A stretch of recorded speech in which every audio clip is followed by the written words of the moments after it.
வினோத் அவர்கள் வந்து cash back எடுப்பாருன்ட்டு யாருமே நினைச்சு கூட பார்த்துருக்க மாட்டோம். ஏன்னா அவரு தான் ஓட்டு லிஸ்ட்ல வந்து லீடிங்ல இருந்தாரு. அவரு தான் கப்படிக்க போறாருன்ட்டு எல்லாருமே அப்படிதான் நினைச்சிட்டு இருந்தாங்க. நிறைய நிறைய ஓட்டுகள் வந்து அந்த அளவுக்கு தான் இரு. இன்னைக்கு காலையில முதற்கொண்டு ஓட்டு லிஸ்ட் பாக்குறப்ப அவரு தான் பீக் பீரியட்ல இருந்தாரு. ஆனா ஏன் இந்த மாதிரி கேஷ் பேக் எடுத்தாருன்னு தெரியல. 18 லட்ச ரூபா வந்திருக்குது.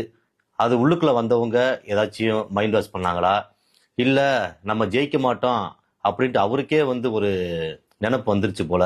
அதனால கேஷ் பேக் எடுத்துட்டு கிளம்பிட்டாரு. ஆனா யாருமே நினைச்சு கூட பார்க்கல. சரி, இப்ப இனி அடுத்து யாரு டைட்டில் ஆக போறான்ட்டு நம்ம பொறுத்துன்னு தான் பார்க்கணும்.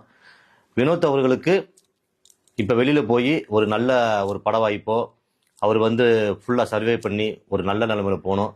பிக் பாஸ்ல வந்து ஒரு நல்ல சூப்பரான கண்டஸ்டன்ட்னா அவர் ஒரு ஆள் தான். ஏன்னா அவர் வந்து எந்த விஷயமா இருந்தாலும் ஓப்பன் டாக்க பேசக்கூடியவர்.